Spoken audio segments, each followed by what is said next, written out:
Well, welcome back to another Hoops Hype Daily Dose. It's time to get back on the hard court. It's been a little while between drinks, that is for sure. So we're going to dig back in and talk some Hoops action. Looking forward to some Wednesday night Ignite Cup as the Ignite Cup starts to close out. And there's some teams chasing that cash prize. Their regular season might be in tatters for a couple of these sides, but they love that cash. And they've set themselves the task of going after it. So we're going to have a quick preview of the two games tonight, being Wednesday night. As always, make sure to hit like on the video, hit subscribe, get involved in the comments as well.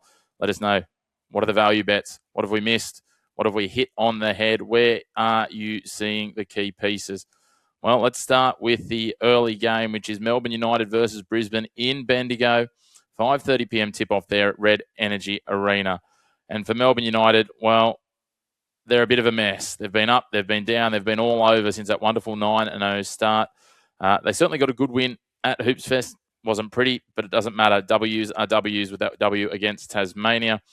After losing 2 games the previous round, they managed to hang on and beat the Jack Jumpers. It was a tough performance down the stretch, but they were there and got it done. That win will take some of the pressure off. It's certainly far from done, and they know that they have to stay within this fight if they want to try and chase a top 2 or even indeed a top 3 and 4 berth, because drop another couple and the Wildcats are going to come calling. They're going to be hunting for that 4th spot, and Melbourne United need to keep winning on the run home. For the Bullets, they're limping towards the end of a season where they're almost out of players on deck. They're short on, they are struggling, they are battling to be healthy. They're doing their best under Darryl McDonald, but it's still not quite enough to get wins too often. Hunter Maldonado is looking better as a fitting piece here at the Bullets rather than Southeast Melbourne. But of the last 17 matchups between these two, the Bullets have managed just 1 win, and that was back in round 11 last season. They've still got plenty of outs due to injury. The rest of this season looks to be more of an audition for most of these players around their contracts for season 26-27. But can they show some fight here in midweek competition?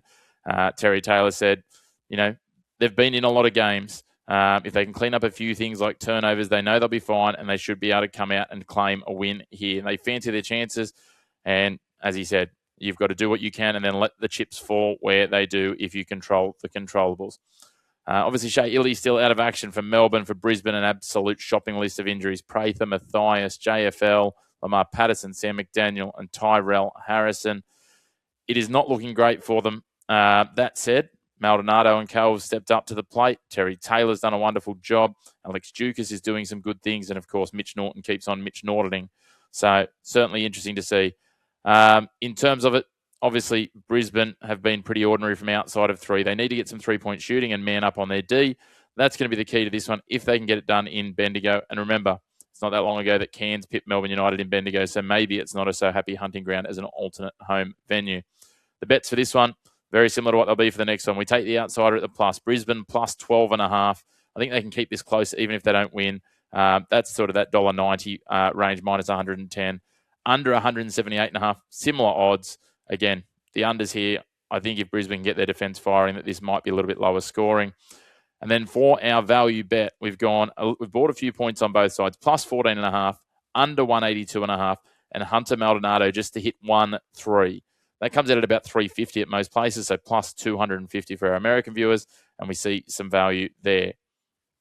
We move on to the next game, and it's the Southeast Melbourne Phoenix up against New Zealand Breakers, also in Victoria, also not at John Cain Arena because of what is happening here. The Breakers sit on top of the Ignite Cup ladder and have made no qualms about saying they want to chase down this final berth and a win on the Gold Coast and claim that cash prize. So it's a focus for them, for Coach Coppinen and the crew. So it's got big ramifications on what the final will look like this game. The Breakers currently sit top of the Ignite Cup standings, and any points they can win will help cement their spot. The Phoenix, they've only played 2 Ignite Cup games so far, and while they sit down towards the bottom, they've got enough potential points in the bank if they can win this one that they could book a place on the Gold Coast. Without Nathan Sobey, the Phoenix managed to beat Adelaide, so absolutely anything's possible as they dismantled the ladder leaders. Ian Clark stepped up with a career night of 27 points. Sobey and Clark now a rotation that's going to be so dangerous. Speaking of Clark, he said, we pull for each other. We all step into the roles. We do the jobs. They're a deep team. They've got a lot of guys to buy in, and that's exactly true of what they've had there. Since they've made that move for Clark over Maldonado, they've looked a little stronger, and it's good to get Maldonado getting some points. For the Breakers, Sam Menenga in great form, And he said that win on Saturday showed that they're maturing as a group and shows some glimpses of how good they could be. They just need to hit that ceiling more consistently because they have to win every game from here to make the playoffs as well as the Ignite Cup. And they just have to continue putting in the work every day. Rob Baker now out for New Zealand with a knee injury. I don't think that's necessarily a bad thing. He's chewing some minutes and not necessarily delivering as much as they might have liked. So I actually think New Zealand can get into the arm wrestle again here. We've seen that Southeast Melbourne have got the clutch, but do they have the clutch to blow out New Zealand here? That'll be the interesting piece. How do they get that balance with Sobey and Clark? I've got the Breakers taking it the plus 8.5 again here, and the unders also as individual bets, both at minus 110 or around the $1.90. Under 190.5. You can even get that up at about $1.95 at a few places as well. And then for the multi, again, I've gone a similar trend, a similar direction, the value bet. I've gone the Breakers buying a few points, plus 12.5, under 195.5, and Sam Menenga to hit 15 plus points. He's in some good form. He is looking like he's going to be the most improved player across this season so far. He's right there putting that forward. Owen Foxwell, one of his opponents tonight, will be in that conversation too. But you get about plus 230, $3.30 for that one. So looking forward to seeing these two games tonight. They'll go a long way towards determining who plays on the Gold Coast in that Ignite Cup final. And you can still get tickets for that one if you are in Oz. So make sure you look at that and get around it. Pretty cool concept this year and $400,000 on the line. But as always, a big thanks for tuning in to your Hoops Hype episode.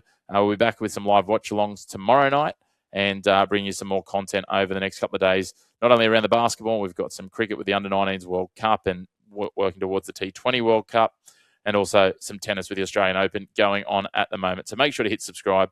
Chuck a like on the video as well. It continues to grow our reach and our platform. It means we can bring you more content, and get involved in the comments. Let us know what we got right and wrong. But until next time, a huge thank you to you for tuning into your home of the Black and White of Sports. No grey opinions here on the Chris McPherson Show.